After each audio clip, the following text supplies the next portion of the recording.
নমস্কার, ময়দান স্পোর্টসের আরও একটি ভিডিওতে আপনাদের সকলকে আরেকবার স্বাগত। আপনাদের সঙ্গে রয়েছি আমি সুকন্যা। ওয়াংখেড়ে দেখে ইতিহাসের পুনরাবৃত্তি ঘটাতে পারবে ভারত? ইংল্যান্ডের বিরুদ্ধে সেমিফাইনালে কতটা তৈরি গৌতম গম্ভীরের দল? এই নিয়ে আমরা কথা বলতে এসেছিলাম প্রাক্তন ভারতীয় ক্রিকেটার উৎপল চ্যাটার্জির সঙ্গে।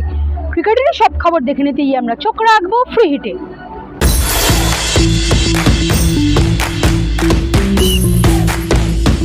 সেমিফাইনালে উৎপল চ্যাটার্জির তুরুপের তাস কার দিকে মনে হচ্ছে যে কে ম্যাচ?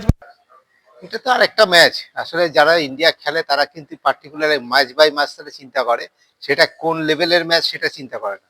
কারণ এখন যদি ইংল্যান্ডের সাথে যদি ইন্ডিয়ার গ্রুপ ম্যাচে হতো, যে সিরিয়াসনেস নিয়ে ইন্ডিয়া টিম খেলবে, কারণ ইন্ডিয়া জানে যে এত 100 কোটি 140 কোটি লোক কিন্তু এই ম্যাচটার দিকে তাকিয়ে আছে, আমাদের দিকে দেখে যে একটা এই ম্যাচও হারা মানে হচ্ছে কিন্তু আমাদের সঙ্গে সঙ্গে কিন্তু একটা বিরাট সমালোচনার মুখে পড়তে হয়। সুতরাং সেটা সেই ফাইনাল থেকে ফাইনালে হয়তো একটু হাই ভোল্টেজ ম্যাচের হয়তো নামটা পরিবর্তন, জায়গাটা পরিবর্তন হতে সেই ফাইনাল জায়গায় চলে গেছে বা ফাইনালে, কিন্তু ইংল্যান্ড টিমটা কিন্তু ইংল্যান্ডই টিম, যে টিমটাকে সঙ্গে হয়তো দেখা যাবে যে তারা কিন্তু বিগত কয়েক বছর ধরে তারা খেলে আসছে, এই টিমটার সাথে বিভিন্ন জায়গায় বিভিন্ন সময় ম্যাচ খেলেছে। সুতরাং তারাই ওইভাবে চিন্তা করবে, কিন্তু সেই ফাইনাল ম্যাচ একটা অন্য, যেহেতু ওয়ার্ল্ড কাপের সেই ফাইনাল ম্যাচ, তার জন্য একটু আলাদা টেনশন আছে, কিন্তু কখনোই আলাদা কোনো প্ল্যানিং নেই। কারণ ইংল্যান্ড টিমের সাথে ওরা যেভাবে প্ল্যানিং করে খেলবে সেইভাবেই কিন্তু ওরা খেলবে। ইংল্যান্ড টিম সম্বন্ধে যদি গ্রুপে ম্যাচ হতো যে প্ল্যানিং করতো, সেই ফাইনালে কিন্তু সেম টাইপের প্ল্যানিং হবে। শুধু ম্যাচের ভোল্টেজটা একটু একটু একটু বেশি, এই ম্যাচটার দিকে কিন্তু আরো বেশি সিরিয়াসনেস নিয়ে খেলতে হবে। কারণ এটা হচ্ছে, যেটা আমি বললাম যে সেমিফাইনাল একটা যেহেতু তকমা রয়েছে টিমটার সাথে এটার সাথে, সুতরাং এটার জন্য একটা আলাদা গুরুত্ব পাবে। কিন্তু ম্যাচের প্ল্যানিং এ খুব একটা যে পরিবর্তন হবে সেরকম কিন্তু না। খেলোয়াড় কখনো চট করে যারা খেলেছে তারা চট করে একজনকে ফেভারিট বা কখনো বলে দিতে পারে না। সুতরাং ম্যাচের সিচুয়েশান এখানে যেহেতু একটা জিনিস বুঝতে হবে যে ইন্ডিয়ার মাঠে ইন্ডিয়ার খেলাটা সবসময় চাপের, কারণ ওই যাই হোক 60,000 70,000 দর্শক। এরপরের প্রশ্নটা এটাই ছিল যে কতটা চাপের, ঘরের মাঠে বাচ্চাদের খেলা এবং সেখানে মাঠ ভর্তি থাকবে, থাকবে সেখানে সচিন তেন্ডুলকার থেকে সবাই হাজির থাকবে ভারতীয় দলের জন্য। যারা ইন্ডিয়া টিমে খেলেছে তারা জানে যে অ্যাওয়ে ম্যাচ খেলা আমাদের পক্ষে অনেক সেফ, কারণ ওখানে আমাদের এই পাবলিক প্রেশারটা নেই, মিডিয়া প্রেশারটা কম, সুতরাং ওখানে খেলাটা অনেক বেশি ইজি। কিন্তু ইন্ডিয়ার মাঠে যখন এরকম সেমিফাইনাল বা ফাইনালে এরকম একটা হাই ভোল্টেজ ম্যাচ হয়, তখন কিন্তু প্লেয়াররা প্রচণ্ডভাবে নার্ভাস থাকে, এবং এই নার্ভাসনেসটা কাটিয়ে ওঠাটা হচ্ছে ব্যাপার। হচ্ছে মাঠে নেমে পড়লে হয়তো সেই নার্ভাসনেসটা থাকে না, আগে কিন্তু তাদের প্রচণ্ড একটা নার্ভাসনেস থাকে যে আমরা কীভাবে এটাকে হ্যান্ডেল করব। কারণ তারপরে সে হচ্ছে ব্যাপার হচ্ছে ইন্ডিয়া টিম কিন্তু যেটা ভালো রিদিমে নেই, ভালো ভালো মার্জিনে, এক জিম্বাবুয়ে ছাড়া তো কাউকে ভালো মার্জিনে হারানোটা একটু মুশকিল। সুতরাং বোঝা যাবে যে এই যে কম্পিটিশনের মধ্যে আমি যেটা পারফরমেন্স করে একটা নিজেকে কনফিডেন্সটা একটু উপরে তোলা, সেই জায়গাটা কিন্তু ইন্ডিয়া টিম খুব ভালো জায়গাতে নেই, সেই জায়গাটা একটু চাপের মধ্যে আছে। আমার মনে হচ্ছে যে এইটাকে যদি কাটিয়ে উঠতে পারে তাহলে কিন্তু ইন্ডিয়া টিমকে আর রোখা মুশকিল হবে। কি দলে আসতে পারে? আমার মনে হচ্ছে সম্ভাবনা একটু কম, কারণ উইনিং কম্বিনেশন হয়তো নাও চেঞ্জ করতে পারে। যদি হয় তাহলে হয়তো দেখা যাবে হয়তো ঈশান্ত শর্মা বা অভিষেক শর্মা যে কেউ একজনকে ওপেনের জায়গায় রেখে হয়তো তাদের মধ্যে একজনকে বসে হয়তো রিঙ্কু সিংকে হয়তো পরের দিকে আনলেও আনতে পারে, কিন্তু সেই সম্ভাবনাটা কম। এই জন্য বলছি, কারণ রিঙ্কু সিং যদি পরের দিকে নামে হয়তো দেখা যাবে যে 8, 10, 12, 14টা বেশি বল খেলার কিন্তু সম্ভাবনা থাকবে না, কারণ ও হয়তো একটু পিছন দিকে নামবে যখন ব্যাটিং করতে। কিন্তু দেখা যাচ্ছে যে ঈশান্ত শর্মা বা অভিষেক শর্মা, ঈশান কিষান বা অভিষেক শর্মা কিন্তু যে জায়গাতে ব্যাটিং করে তারা কিন্তু পুরো 20 ওভারটা বা হয়তো 18 ওভার বা 15-16 ওভার তারা জায়গা পায় কিন্তু নিজেদের ঘিরে ধরায়। সুতরাং তাদের স্কোপটা অনেক বেশি, ব্যাটিং এ কিন্তু নিজেদের তার প্রতিভা অনুযায়ী খেলার জায়গাটা থাকে, কিন্তু রিঙ্কু সিং এর জায়গাটা কিন্তু খুব কম। সুতরাং আমার মনে হচ্ছে না যে এই কম্বিনেশনে কিন্তু রিঙ্কু সিং এর ঢোকার কোনো জায়গা আছে। অভিষেক শর্মার ওপরে কি চাপ, যেহেতু পরপর সে ব্যর্থ হচ্ছে, মনে হচ্ছে কি চাপ অনেকটাই বেশি?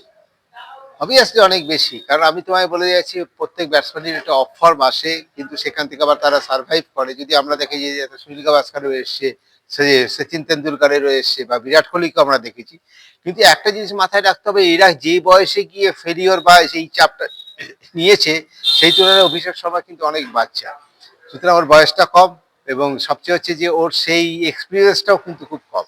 সুতরাং এই চাপ কাটানোর ব্যাপারটা কিন্তু কিছুটা হলেও কিন্তু টিম ম্যানেজমেন্টের উপর একটু দায়িত্ব নিতে হবে, যে এই চাপের মধ্যে ওর কিভাবে খেলা উচিত, কি করতে হবে, সেই পরামর্শটা যদি ঠিক মতো না দেওয়া যায় তাহলে কিন্তু ওর ভবিষ্যতের দিকে কিন্তু এই চাপটা কিন্তু বিরাট একটা প্রেশার তৈরি করে দেবে। স্যামসাংকে নিয়ে আমরা বারবার খেলছি বা মানে ক্যাম্বেল করছি, কখনো তাকে উইকেট কিপার, কখনো তাকে 5 নম্বরে, কখনো তাকে ওপেনার হিসেবে নামিয়ে দিচ্ছি। কিভাবে দেখছো?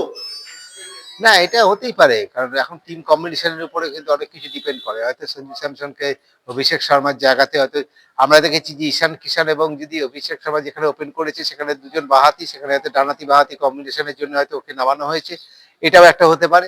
আর একটা হচ্ছে যে সঞ্জু স্যামসন কিন্তু একজন ডিপেন্ডেবল প্লেয়ার। আমার কিন্তু দেখায় ওর টেম্পারামেন্ট, ওর খেলার টেকনিক, ওর মাঠের মধ্যে ওর হাঁটা চলার মধ্যে একটা শান্ত কাম ব্যাপারটা আছে, যেটা হয়তো আমরা টি-20 প্লেয়ারের মধ্যে হয়তো চট করে আমরা দেখি না, কিন্তু তার মধ্যেও কিন্তু একটা কিলিং ইনস্টিংক্ট আছে কিন্তু ওর মধ্যে আমরা দেখতে পাই। আর লাস্ট ম্যাচটাও যেভাবে খেলেছে সেটা তো হয়তো একটা অনবদ্য ইনিংস বলতে পারে। সঞ্জু স্যামসন কেন, ভারতবর্ষের ইতিহাসে আমার মনে হয় যে এইভাবে টি-20 ইনিংস প্রথম থেকে ম্যাচের শেষ পর্যন্ত খেলা কিন্তু খুব কম ব্যাটসম্যানকে আমরা দেখেছি। হয়তো ডিভাস্টেটিং ব্যাটসম্যান ব্যাটিং দেখেছি, কিন্তু প্ল্যানিং করে এইভাবে খেলা কিন্তু খুব কম ব্যাটসম্যানকে আমরা দেখেছি।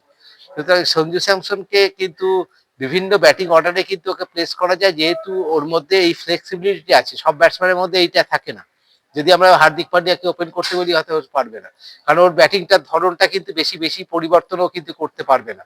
কিন্তু এই জিনিসটা আমরা কে এল রাহুলের মধ্যে দেখেছি, ব্যাটিংটাকে বিভিন্নভাবে পরিবর্তন করতে পারে। ওপেনার হিসেবে গেলে কিন্তু মনে হয় জেনুইন ওপেনার, যাতে 4 নম্বর, 5 নম্বর, 7 নম্বর, 6 নম্বর গেলেও কিন্তু ওকে কিন্তু সেই অর্ডারের ব্যাটসম্যান হিসেবে মনে হয়। সঞ্জু স্যামসনও তাই, নিজের ব্যাটিং এর কিন্তু ধরনটাকেও পরিবর্তন করতে পারে ব্যাটিং অর্ডার অনুযায়ী। সুতরাং সেই জন্য কিন্তু ওকে ওপেন করালেও কিন্তু ওকে কখনো বেমানান মনে হবে।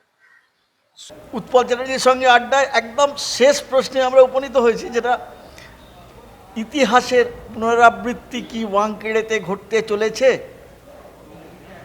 না, সেরকম কোনো ইতিহাস কখনো সবসময় এক হয়ে যাবে না, তারা কিন্তু সব পৃষ্ঠা একইভাবেই লেখা হতো। ইতিহাসের সব পৃষ্ঠা একটা ইতিহাস, এই 2000 সালে যেটা হয়ে যাবে বা তার আগে যেটা হবে সেটাই তাহলে পুনরাবৃত্তি কখনো ইতিহাসে হওয়া খুব মুশকিল। সুতরাং খুব একটা না হলে কিন্তু সেরকম কিছু না, একটা নতুন ম্যাচ, প্রত্যেকটা বল নতুন। সুতরাং ইতিহাস যদি দেখা যায় যে পারমুটেশন কম্বিনেশন করলে যেখানে দাঁড়াবে এর সাথে কোনো বলের কোনো প্লেয়ারের, সুতরাং ইতিহাসের পুনরাবৃত্তি হবে না। সেই মেন্টালিটি, সেই টেম্পারামেন্ট, সমস্ত কিছু, সেই উইকেট, সেই অ্যাটমসফিয়ার সব। সুতরাং আমার মনে হচ্ছে এটা নতুন খেলা, নতুন চিন্তাভাবনা নিয়ে যদি সব দুটো টিমই খেলবে এবং রেজাল্টও হয়তো ডিফারেন্ট হবে। ফিঙ্গার ক্রস করে কি কালকে টিভির সামনে বসবেন? আমার ফিঙ্গার ক্রস করে ওইভাবে কোনোদিন আমি নিজে খেলার সময়ও করিনি, সেভাবে বসেও নি। আমরা জানি যে প্ল্যানিং যদি খেলায়, কি ক্রিকেট খেলা এমন যে আমি প্ল্যান করে নামবো সেটা যে ইমপ্লিমেন্ট হবে তার কোনো নেই। সুতরাং আমি একটা প্ল্যান করে নামি, মাঠে নামার পর কিন্তু আমার প্ল্যান চেঞ্জ করতে হতেই পারে। হয়তো পরিস্থিতির সাথে সাথে আমার কিন্তু প্ল্যান বদলাতে পারে। ঘরে বসে যে প্ল্যান করব তার সাথে ড্রেসিং রুমের প্ল্যান মিলবে না, ড্রেসিং রুমের সাথে মাঠে যখন নামবো তা। সুতরাং ওই পরিস্থিতির সাথে খাপ খাইয়ে যে টিম নিতে পারবে সেই টিমই কিন্তু চ্যাম্পিয়ন হবে। সুতরাং এইটাকে মাথায় রাখতে হবে ইন্ডিয়া টিমকে। কোনো সময় কিন্তু যদি ওই বললাম না যে নার্ভাসনেস যদি আমার হাত পা আটকে দেয়, আমার চিন্তা শক্তিকে যদি গ্রাস করে ফেলে, তাহলে কিন্তু খেলাটা মুশকিল হয়ে যাবে। তখন কিন্তু টিম কিন্তু একটুখানি প্রবলেমে পড়ে যাবে। অসংখ্য ধন্যবাদ ডেভিড দা, তোমাকে মানে এই ময়দান স্পোর্টসকে এত সময় দেওয়ার জন্য।